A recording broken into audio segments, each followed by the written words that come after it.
পর্ব ২১। পরে শান্ত মেজাজে কবিরের গলায় ছুরি বসিয়েছে, যা কারো মাথাতেই আসেনি, এমনকি শায়েরেরও না। নওশাদ ভেবেছিল এত কিছু জানার পর পরি ভেঙে পড়বে, কিন্তু তার সম্পূর্ণ ভুল প্রমাণিত করে পরি নিজেকে আরও শক্তিশালী করে দাঁড় করেছে। যখন টেবিলের পাশ ঘেঁষে পরি দাঁড়িয়েছিল, তখনই ছুরিটা হাতে নিয়েছিল এবং সুযোগ বুঝে কাজে লাগিয়েছে। কবিরকে আঘাত করে পরি আর এক মুহূর্ত দেরি না করে পা বাড়ালো নওশাদের দিকে। তবে নওশাদ একটু দূরে থাকার কারণে সে সতর্ক হয়ে দিল। শায়ের নিজেও পরীকে জাপটে ধরল, টেনে সবার থেকে দূরে নিয়ে আসে। কিন্তু পরি হাত পা ছোটাছুটি করে। শায়ের বলল, ছুরিটা ফেলে দিন পরিজান, আপনার লেগে যাবে, একটু শান্ত হন। ছাড়ুন আমাকে, ওকে না মারতে পারলে আমার রক্ত ঠান্ডা হবে না। আফতাব চেঁচিয়ে বলে, এখনও সময় আছে শায়ের, পরীকে শেষ করে দাও, নাহলে ও তোমাকে ছাড়বে না। আফতাবের কথাতে পরি স্থির হয়ে গেল, হাত থেকে ছুরিটা আপনা আপনি পড়ে গেল। সে বলল, কেমন পিতা আপনি, যে নিজ কন্যাকে হত্যা করতে চাইছেন? আমি তো আপনার কোনো ক্ষতি করিনি, তাহলে আমার উপর আপনার কিসের ক্ষোভ? মেয়ে হয়ে যদি বাবাকে খুন করার ইচ্ছে পোষণ করো, তাহলে আমি বাবা হয়ে কেন পারবো না? আমি কবে আপনাকে খুন করতে চাইছি? আমি তো আপনাকে হত্যা করার কথা কখনো চিন্তা করিনি, এখন তো করতে চাইবে। সেটা আমি জানি। সোনালির মতো তুমিও আমাকে মারতে চাইবে, তাই তোমাকে আগেই সরিয়ে দিতে চেয়েছিলাম। সোনা আপা আপনাকে মারতে চেয়েছিল, কিন্তু কেন? আফতাব কথা বলল না, তবে নওশাদ বলে উঠল, তোমার বাবার যে সাম্রাজ্যের লোভ পড়ি, তা পেতে যে নিজের আপনজনদের বিসর্জন দিতেও পিছপা হবে না। আফতাব রাগান্বিত চোখে নওশাদের দিকে তাকালো। নওশাদ সেদিকে গুরুত্ব না দিয়ে অন্যদিকে মুখ ঘোরালো। পরি তো সব জেনেই গেছে, এটুকু জানলে ক্ষতি কি? কী এমন লোভ আপনার যে নিজের মেয়েদের হত্যা করতে হবে? অল্প কিছু নিয়ে কি সুখে থাকা যায় না? যে লোভ, এত পাপ করেছেন, পরকালে কি জবাব দিবেন? ইহকালে সুখ পেলে পরকালে পাবো, আমাকে নিয়ে তুমি এত ভেবো না। মূর্খ পিতা আপনি। ইহকাল পরকাল আকাশ পাতাল তফাৎ। তবে একটা কথা শুনে রাখুন, যদি আমি বেঁচে থাকি, তাহলে আপনি বাঁচবেন না। সাম্রাজ্যের লোভে আপনি আর আমার প্রতিশোধের আক্রোশ কার জয় হবে দেখা যাবে। আমি নিশ্চিত এই যুদ্ধে আমার প্রাণ হারাবো আমি, কিন্তু রক্তারক্তি ছাড়া আমি মরব না। ভুলে যাবেন না, আপনার রক্ত আমার শরীরে আছে, তাই আপনার মতো তলোয়ার আমিও চালাতে পারি, আর আমার লক্ষ্য কখনোই বিফলে যাবে না। আফতাব গর্জে উঠল। তার সামনে মৃত্যুর হুমকি দিচ্ছে তার মেয়ে, আর তিনি শুনছেন। শায়েরকে বলে, পরীকে রেখে চলে যাও শায়ের, নাহলে আজ তোমাকেও শেষ করে দিব। আফতাবের কথা শুনে শায়ের হাসলো, এক হাতে পরীকে জড়িয়ে ধরে সোজা হয়ে দাঁড়ালো, বলল, আপনার কোন চামচার সাহস নেই আমাকে ছোঁয়ার? এসব বলে নিজেকে হাসির পাত্র বানাবেন না। চলুন পরিযান, আমাদের যেতে হবে। শায়ের পরীর হাত ধরে সবার সামনে দিয়ে বাগান বাড়ি ত্যাগ করলো। সব রক্ষীরা শায়েরকে আটকানোর পরিবর্তে তাকে যাওয়ার রাস্তা করে দিল। কিছুটা দূরে এসে পরী শক্তি যেন সব নিঃশেষ হয়ে গেল। সে মাটিতে বসে পড়ল। শায়ের পরীর হাত ছেড়ে দিল। পরী চিৎকার করে কাঁদছে, বোরখার নেকাবটা টেনে খুলে ফেলছে সে। জীবনে এতগুলো বছর সে ভুল মানুষদের সাথে কাটিয়েছে, সেটা ভাবতেই ঘৃণা বাড়ছে ওর। মাটিতে বসে সে হাত পা ছুঁড়ে সে আর কাঁদছে। জ্যোৎস্নার আলোয় ভরে গেছে চারিদিক। চাঁদের আলো সবারই প্রিয়, কিন্তু সময় যেন সব কিছুতে আজ বিষ ঢেলে দিয়েছে। নিঃশ্বাস ছাড়তেও কষ্ট হচ্ছে পরীর। কিছুক্ষণ ওভাবে বসে থেকে উঠে ছুট লাগালো পরী। শায়ের পরীকে দাঁড়াতে বলছে এবং ছুটছে। পরী ছুটে গেল সোনালির কবরের কাছে। কবরের মাটি আঁকড়ে ধরে মাথা রেখে রাখে মাটিতে। এই রাস্তা দিয়ে কত চলাফেরা করেছে, অথচ পরে জানতেই পারল না এই কবরটা ওর প্রিয় মানুষটার। রাখাল কদম গাছের সাথে হেলান দিয়ে বসেছিল। পরীকে এইভাবে কাঁদতে দেখে সে হতভম্ব হয়ে গেল। হামাগুড়ি দিয়ে এসে পরীর পাশে বসে ওকে দেখার চেষ্টা করলো। পরী আগের মতোই কাঁদছে। রাখাল পরীকে মৃদু ধাক্কা দিতে দিতে বলে, এই ওঠ, কান্দোস কেন তো? রানীর ঘুম ভাঙ্গা যাইব। পরী মাথা তুলে রাখালের দিকে তাকালো, সঙ্গে সঙ্গে ঠোঁট ভেঙে আবারও কেঁদে উঠল। সে বলল, আপার ঘুম কখনোই ভাঙবে না। যদি কাঁদলে ঘুম ভাঙতো, তাহলে বিশ্বাস করো আমি অনেক কাঁদতাম। তুমি কেন আপাকে বাঁচাতে পারলে না? আমার আপা কত কষ্ট নিয়ে দুনিয়া ছাড়লো। রাখাল পরীর কথার অর্থ বুঝলো না, বোঝার চেষ্টাও করলো না। সে আপন মনে হস্তে সোনালি কবরে হাত বুলেছে। কোন পাপের শাস্তি তুমি পেলে আপা? ওই পিশাচগুলো তোমাকে অনেক কষ্ট দিয়েছে। আমি তোমার কবরের মাটি ছুঁয়ে প্রতিজ্ঞা করছি, শেষ নিঃশ্বাস ত্যাগ করার আগ পর্যন্ত আমি ওদের শাস্তি দেওয়ার চেষ্টা করব। আর যাই হোক না কেন, নওশাদকে না মারা পর্যন্ত আমি শান্ত হব না। তোমার মৃত্যুর প্রতিশোধ আমি নিবই। মৃত্যুর পরে বিধাতার কাছে আর্জি জানাবো তোমার হত্যাকারীর শাস্তি। চোখের পানি দু হাতে মুছে নিল পরী।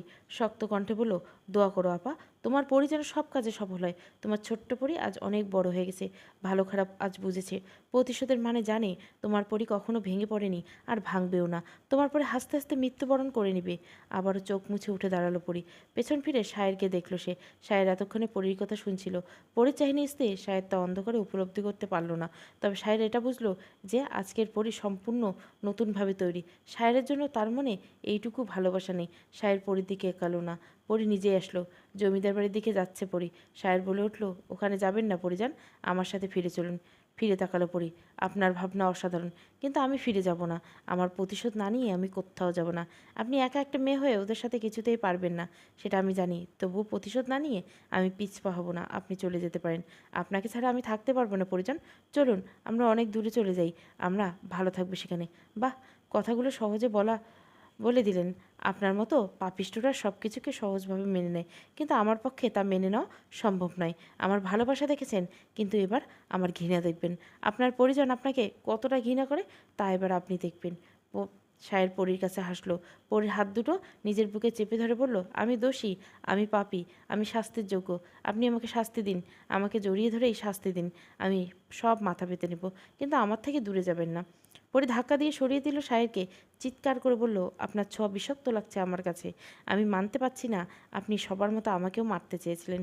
যদি আমাকে মারতে চান তাহলে আগেই মেরে ফেলতেন। কেন আমার ভেতরে ভালোবাসার জন্ম দিলেন? আমার অনুভূতির সাথে নোংরামো করলেন। অনুভূতি, ভালোবাসা কখনো নোংরা হয় না পরিজান, নোংরা হয় মানুষ। আমার ভালোবাসা নোংরা না পরিজান। সায়েরের কথার পিঠে কথা না বলে পরি হেঁটে চলল। সায়ের পরির পেছন নিল। অন্দরের উঠোনে এসে বোরখাটা ছুঁড়ে ফেলে দিল পরি। মালা এখনও বারান্দায় বসেছিল। পরীকে নিয়ে যাওয়ার পর মালা আর নিজ ঘরে যায়নি। পরীকে দেখে মালা ছুটতে এসলো। মেয়ের দুগালে হাত রেখে সারা মুখে চুম্বন করে বুকে জড়িয়ে ধরল। মায়ের উষ্ণতা পেয়ে পরি চোখের জল বুকে ভাসালো। মালা কেঁদে যাচ্ছেন পরীকে জড়িয়ে ধরে। রূপালী নিজ ঘর থেকে দৌড়ে এসে মালাসহ পরীকে জড়িয়ে ধরছে। তিনজন মিলে অশ্রু বিসর্জন দিচ্ছে। ভারী হয়ে আসছে সারা অন্দর। রূপালী নিজের চোখ মুছে, পরি তুই সাহেরের সাথে চলে যা, ভালো থাকবি। আমি যাব না আপা, ওদের শাস্তি না দিয়ে যাব না। কার সাথে যেতে বলছো আমাকে? যে কিনা আমাকে খুন করার জন্য বিয়ে করছে। আমি জানি সব, কিন্তু বিশ্বাস কর, সাহেব তোকে বাঁচানোর জন্য মিথ্যে বলে তোকে বিয়ে করছে। ও তোকে ভালোবাসে অনেক, তুই ওর সাথে ভালো থাকবি। পরি রূপলির কথার পিঠে কথা না বলে কুসুমকে ডাকলো।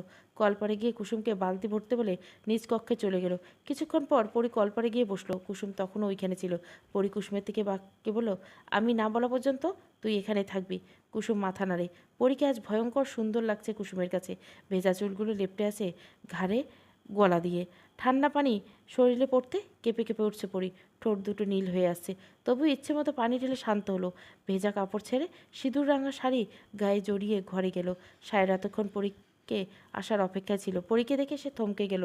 পরি নতুন সৌন্দর্য প্রতিদিন আবিষ্কার করে সে আজও করলো। তবে আজ যেন ভয়ানক সুন্দর লাগছে পরীকে। চুল মুছে নেই, শাড়িটা ভিজে গেছে পানিতে। সায়ের গামছায় নেই। পরীর কাছে এগিয়ে আসতে হাত উঁচিয়ে থামিয়ে দিল পরি। বলল, আমার থেকে দূরে থাকবেন, আমার সহ্য হয় না আপনাকে। তবুও আমি আপনার কাছেই আসব। আপনার কাছে আসা আটকাতে পারবেন না আপনি। যদি আমাকে দূরে ফেলে তাহলে আমাদের দূরত্ব বাড়াতে পারবেন। বলা বাহুল্য যে আপনাকে আমি ক্রোধের তাড়নায় মেরে ফেলতেও পারি, কিন্তু আমি নিজেকে সংযত রাখার চেষ্টা করব। আপনাকে বাঁচতে হবে। দুনিয়া আপনি বেঁচে থাকার শাস্তি পাবেন। আপনার দূরত্ব আপনাকে শাস্তি দিবে। সায়ের কিছুক্ষণ তাকিয়ে রইল পরীর দিকে। কোনো ভালোবাসা নেই আজকে পরীর মাঝে। পাপ সব কিছু দিয়ে আবার কেড়ে নিয়েছে। সায়ের আজকে তার প্রমাণ পেল। কাছে থেকেও যেন পরি আজ অনেক দূরে। সায়ের জানে না আদৌ কোন দিন এই দূরত্ব মিটবে কিনা। দীর্ঘশ্বাস ফেলে সায়েল বলল, আমি খুন করে যদি পাপী হই তাহলে আপনিও পাপী। শরীরকে হত্যা করেন আপনি পাপী। মানতে পারবেন এটা? একটা নরপিশাচকে শাস্তি দেওয়া পাপ না। পৃথিবীর বুক থেকে একটা জানোয়ার বিদায় হলো। বিন্দু ধর্ষণকারীদের হত্যা করে তাহলে আমি পাপ করিনি? তাহলে তাহলে পালক এবার বলবেন এটাও পাপ নয়? নিস্তব্ধতা গ্রাস করছে পুরো জমিদার বাড়ি। কোথাও কোনো শব্দ নেই। ঝিঝি পোকার মুখ বন্ধ করে রেখেছে। তারাও বুঝেছে এই পুরনো আমলের বাড়িটা একটা মৃত্যুপুরী। এই বুঝি কোনো শব্দ হলো, এই বুঝি লাশ পড়লো। নতুন খেলা শুরু হয়েছে যে, বাঁচামালার খেলায় জয়ী হবে কে তা বলা বাহুল্য। পরের দিকে তাকিয়েছে সায়ের। পালককে কেন মেরেছেন তার উত্তর সে দেয়নি এখনো। দিবে কি না তাও সায়েরের ভাবান্তর দেখে বোঝা যাচ্ছে না। সে শুধু পরীকে দেখছে। প্রিয়তম সৌন্দর্য ঝলসে যাচ্ছে হৃদয়। চোখ জ্বলছে, তবু মন ভরছে না। পরীর নতুন রূপে দগ্ধ হচ্ছে সে। চোখ থেকে অশ্রু ঝরছে পরীর। সে পারছে না স্বামীর কাছে কঠোর হতে। এত কিছু জানার পর ওর মনে হচ্ছে কোথাও একটা কিন্তু রয়ে গেছে, যা পরী এখনও জানে না। নাওশাদ যে সম্পূর্ণ সত্য বলছে তার তো কোনো প্রমাণ নেই। শুধুমাত্র নাওশাদের কথার উপর ভিত্তি করে সে সায়েরকে দূরে সরিয়ে দিচ্ছে। এটা হতে পারে না। পরী অশ্রুসিক্ত আঁকি মেলে সায়েরের দিকে তাকালো। কথার প্রসঙ্গে পাল্টে বলল, আমাকে ভালোবাসবেন মালি সাহেব? চমকে তাকালো সায়ের। পরীকে আবার তার মতো বদলে ফেলেছে। খানিকটা দূরে দাঁড়ানো পরী শাড়ির আঁচল দিয়ে বুক থেকে নামিয়ে পরি সাহেরের দিকে এগোতে লাগলো। আমার শরীরে অনেক ক্ষত মালি সাহেব, আপনার ভালোবাসা দিয়ে সব সারিয়ে দিন। আমার অনেক কষ্ট হচ্ছে, আর সহ্য করতে পারছি না। দড়ি দিয়ে বাঁধার কারণে পেটে লম্বা দাগ, উন্মুক্ত সেই স্থানে নীলচে বর্ণ ধারণ করছে।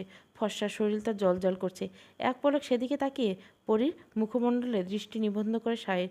পেটের ক্ষতের থেকে পরীর চোখের ক্ষত আরও গভীর, যা সরানোর ক্ষমতা ওর নেই। পরীর মুখোমুখি হয়ে দাঁড়ালো সাহের। পরীর শাড়ির আঁচল ঠিক করে দিয়ে পরীকে চোখে চোখ রাখলো। আপনি আমাকে ভালোবাসেন? হঠাৎ পরী সায়েরের বুকে সামুদ্রিক ঢেউয়ের মতো আশ্রে পড়ল। সায়েরকে নিজের কাল বিলম্ব না করে শক্ত করে জড়িয়ে ধরল তার পরিজনকে। অল্প সময় আলাদা ছিল দুজনে, অথচ মনে হলো বহুকাল আলাদা ছিল দুজন। পরী নিজের সমস্ত শক্তি দিয়ে ধরছে সায়েরকে। ওরা দুজনে খুব ভালো করে জানে ওরা একে অপরের থেকে দূরে থাকতে পারবে না। সায়ের যত অন্যায় করুক না কেন, পরী ওকে ছাড়তে পারবে না। আপনি কি পালকে সত্যি হত্যা করছেন? সায়েরের বুককে মুখ গুজে বলে উঠল পরী। সায়ের দেরি না করে জবাব দিল, আপনাকে মিথ্যে বলার সাহস আমার নেই পরিজান। হ্যাঁ, আমি পালককে মেরেছি। সায়েরের বন্ধন থেকে নিজেকে মুক্ত করে পড়ি। চোখের জল মুছে বলল, কেন মেরেছিলেন তাকে? সে কী ক্ষতি করেছিল আপনার? আপনার আমার মাঝে তৃতীয় ব্যক্তিকে আমি পছন্দ করি না, তাই পালককে মরতে হয়েছে। শুধু তাই নয়, শেখরকেও রাখিনি। ভবিষ্যতে কাউকে আসতে দেব না। বেশ শান্ত স্বরে জবাব দেয় সাহেব। এতে কিছুটা রেগে গিয়ে পড়ে বলল, এজন্য আপনি পালককে মারবেন কেন? ভালোবাসা চাওয়া কি অপরাধ? আপনি তো বলেছিলেন মেয়েরা ফুলের মতো, তাদের শুধু ভালোবাসার জন্য সৃষ্টি করা হচ্ছে, লড়াই করার জন্য নয়। তাহলে আপনি কেন মারলেন তাকে? আমি তার সাথে লড়াই করিনি, তাকে তার প্রাপ্যটুকু দিয়েছি। ভালোবাসা নিয়ে নোংরা খেলা আমি পছন্দ করি না। কী এমন খারাপ দেখলেন তার মাঝে আপনি? আপনার আর আমার মাঝে তৃতীয় ব্যক্তি আগমন আমি হতে দিব না। আপনি ওই প্রসঙ্গ বাদ দেন। আমি আর এই বিষয়ে কোনো কথা বলবো না। পরি মুখ ফিরিয়ে নিল। বিতৃষ্ণায় ভরে যাচ্ছে মনটা। সে সায়েরের দিকে তাকালো না। তখনই সায়ের কক্ষ ত্যাগ করে কিছুক্ষণের মধ্যে আবার ফিরে হলো। হাতে সে একটা মলমের কৌটা নিয়ে এসেছে। কাছে এসে পরির হাত ধরে বলল, এদিকে আসুন, মলম লাগিয়ে দিচ্ছি।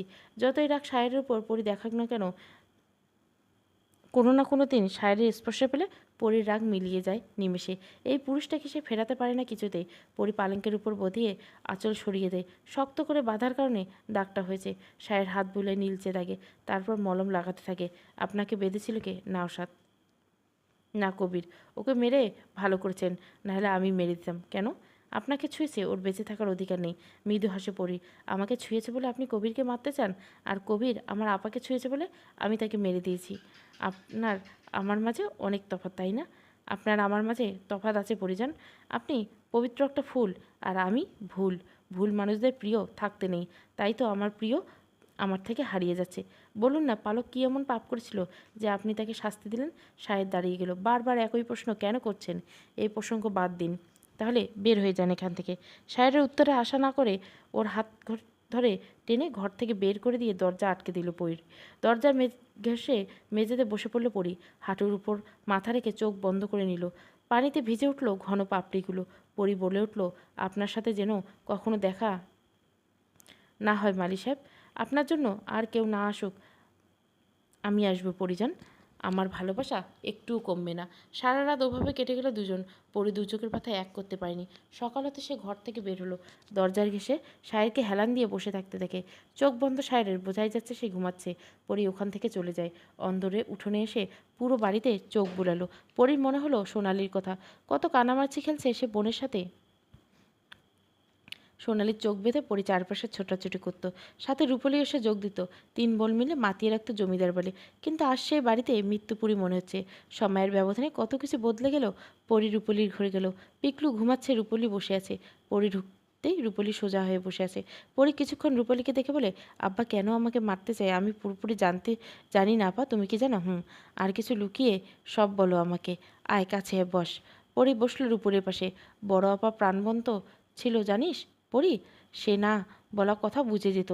আমার মনের কথা সব থেকে বেশি বুঝতো বড় আপা। বড় আপা যখন ছোট, তখন সে দেখতো কাকা আম্মার সাথে খারাপ আচরণ করে, কিন্তু আব্বা কিছুই বলে না। সব জেনে কেন আব্বা কিছু বলে না, এটা আবার ভালো লাগেনি। সবসময় এসব চিন্তা করতো আপা, তবে তার উত্তর পেত না। রাখালের সাথে প্রেম করার পর ওর প্রশ্নগুলো চাপা পড়ে যায়, কিন্তু আবার সেই প্রশ্ন সামনে আসে যেদিন কাকা আম্মাকে বৈঠকে একা পেয়ে সুযোগ নেয়। ওই দিন আপা আম্মাকে বাঁচায়। সেদিন আব্বার সাথে আবার অনেক ঝগড়া হয়, যার ফল ভোগ করে আম্মা। আব্বা এখনও আম্মার গায়ে হাত তোলে। এজন্য আম্মার শরীর সবসময় অসুস্থ থাকে। আমি এখানে না থাকলে ও জানি যে পালক সব জানতে পেরেছিল। আম্মার শরীরে দাগগুলো দেখে পালক বুঝতে বাকি থাকে না এসব কিছু আব্বার কাজ। পড়ি আমাদের আম্মার ঘরে ঢোকা নিষেধ একটাই কারণ ছিল, তা হলো আমরা যেন এটা জানতে না পারি আব্বা একটা নরপিশাচ। আমরা কোনো ভুল করলে আব্বা আম্মাকে প্রচুর মারত। ছোট আম্মাও কম মার খায়নি। জুমানকে আব্বা সাথে করে নিয়ে গেছে পড়ি। ওকে আব্বা নিজের মতো তৈরি করবেন। আর প্রতিবাদ করতে গিয়ে ছোট আম্মাকে এখন নিজের ঘরে বসে আছেন। কি হয়েছে ছোট আম্মার? জুমানকে সে খারাপ হতে দিবে না, এই প্রতিবাদ তার কাল হয়ে দাঁড়িয়েছে। আব্বা আঘাতে রক্তাক্ত করেছে তাকে, আম্মা এখন তার কাছেই আছেন। যাই হোক, পরের কথায় আসি। পালক সব পুলিশকে বলে দিত বিধায় তাকে মেরে ফেলা হয়েছে। আর সোনা আপাকে কেন মেরেছেন? সোনা আপা সব সত্য জেনে গিয়েছিল। তুই জানিস বন্যার সময় অনেকে মারা গেছিল? ওরা অসুখে মারা যায়নি, ওদের মেরে ফেলা হয়েছে। তারপর ওদের দামি অঙ্গ প্রত্যঙ্গগুলি চড়া দামে বিক্রি করে দেন আব্বা। এই কাজে অনেক আগের থেকে করে এসেছেন তিনি। ডাক্তারদের ও নিজ আয়ত্তে রেখেছেন তিনি। ইতিহাসের কোনো জমিদারের চরিত্র ভালো ছিল না, আজও নেই। তাদের দু চারটে রক্ষিতা না থাকলে চলেই না। আম্মা যে কী কষ্ট করেছে তা আমি বুঝেছি কবিরকে বিয়ে করার পর। মেয়েরা সব কিছুর ভাগ দিতে পারলেও স্বামীর ভাগ দিতে পারে না, এতে স্বামী যতই খারাপ হোক না কেন। কবির যখন অন্য নারীর কাছে যেত তখন আমি ওই রাতটা কীভাবে কাটাতাম তা তুই বুঝবি না রে পড়ি। তুই এমন একজন পুরুষকে স্বামী হিসেবে পেয়েছিস যে শুধু তোর উপর আসক্ত, অন্য কোনো নারীর দিকে চোখ তুলে তাকায়নি, কখনো স্পর্শ তো দূরের কথা। আব্বার এইসব জঘন্য কাজে আপা প্রতিবাদ করে, কিন্তু আব্বা তা মেনে নেয়নি। তিনি আম্মার উপর জুলুম করে আপাকে থামাতে। এতে আপা ক্ষিপ্ত হয়ে আব্বাকে খুন করতে চায়। আরও অশান্তির সৃষ্টি হয় তখন। আম্মা তখন আপাকে দমিয়ে রাখে। তোর তখন 4 বছর বয়স, কি বুঝবি ওইটুকু বয়সে? আম্মা বুঝতে পেরেছিল যদি আপা বেশি কথা বলে তাহলে আব্বা আপাকে মারতেও দ্বিধাবোধ করবে না। তাই আম্মা আপাকে বাঁচানোর জন্য চুপ থাকতে বলে। কিন্তু তার হলো কই, রাখালের সাথে পালিয়ে যাওয়ার সময় ধরা পড়ে যায়। রাখালকে অনেক মারে তখন। আপা সেটা থেকে আব্বার উপর আক্রমণ করে। তাই আব্বা সেদিন আপাকে মেরে ফেলে। কিন্তু গ্রামের সবাইকে বলে যে আপা পালিয়ে গেছে। তুই প্রতিশোধ প্রবণ, তুই ভালো করে জানিস আপাকে তুই সবচেয়ে বেশি ভালোবাসিস। অস্ত্র হাতে নেওয়ার সাহস তোর আছে, আব্বা সেটা ভালো করেই জানে। সলিলকে তুই মেরেছিস সেটা জানতে পারে আব্বার মনে ভয় ঢুকেছে, কারণ সে জানতো তুই একদিন না একদিন ঠিক আপার মৃত্যুর কথা জানতে পারবি, আর সেদিন আব্বাকেও ছাড় দিবি না। এজন্য তোকে আগেই মেরে ফেলতে চেয়েছিল, কিন্তু আম্মা তোকে এই বাড়ির ভেতরে আগলে রেখেছেন বলে তোর কোনো ক্ষতি হয়নি। আম্মা সবসময় অসুস্থ থাকে কী জন্য জানিস? তোকে বাড়ি থেকে বের করার জন্য বলতো আব্বা, কিন্তু আম্মা তা তো করতো না, সেজন্য আব্বা খুব মারতো আম্মাকে। আমরা যাতে জানতে না পারি তাই আমাদের আম্মার ধারে কাছে ঘেঁষতে দিত না। দাদি খুব খারাপ ভাবতে পড়ি আমি ভাবতাম, কিন্তু একবারও দেখিনি দাদি কেন এমন করতেন। দাদি নিজেও জমিদারের স্ত্রী ছিলেন, তাহলে সেও আম্মার মতো কষ্ট পেয়েছেন। দাদি সবসময় আম্মাকে কাকার থেকে বাঁচিয়েছেন। শুধু কাকা নয়, আরও খারাপ মানুষের হাত থেকে রক্ষা করছেন। সবার সামনে কঠোর থাকলে আম্মার কাছে তিনি নিজের মা হিসেবে থেকেছেন। আমরা ভুল বলেছি দাদিকে, জানি না এর শেষ কোথায়, আমার ছেলের ভবিষ্যৎ কী। কিন্তু পড়ি এখনও সময় আছে। সায়রের সাথে তুই চলে যা, ওর সাথে ভালো থাকবি। পড়ি উঠে দাঁড়ালো। একটা অপরাধীর সাথে আমি যেতে পারবো না। আব্বার সাথে সেও অপরাধ করেছে, শাস্তি তো তার প্রাপ্য। সায়র অতটা পাপ করেনি যা ক্ষমার অযোগ্য। তুই পারবি ওকে ক্ষমা করতে। তাকে শাস্তি পেতে হলে তাহলে সে ক্ষমা পাবে। কক্ষ ত্যাগ করে পড়ি যাওয়ার সময় জেসমিনের ঘরে গিয়ে তাকে দেখে আসে। খুব বাজেভাবে সে মেরেছে জেসমিনকে, যা দেখে রাগ দমাতে পারে না পড়ি। তাই নিজ ঘরে চলে যায় সায়েরকে আগের মতোই দেখে। তবে এবার সে জেগেছিল। পরীকে দেখে সে উঠে দাঁড়ালো। পরিযান পর্ব 21। পুরো গল্পটা প্লেলিস্টে পেয়ে যাবেন।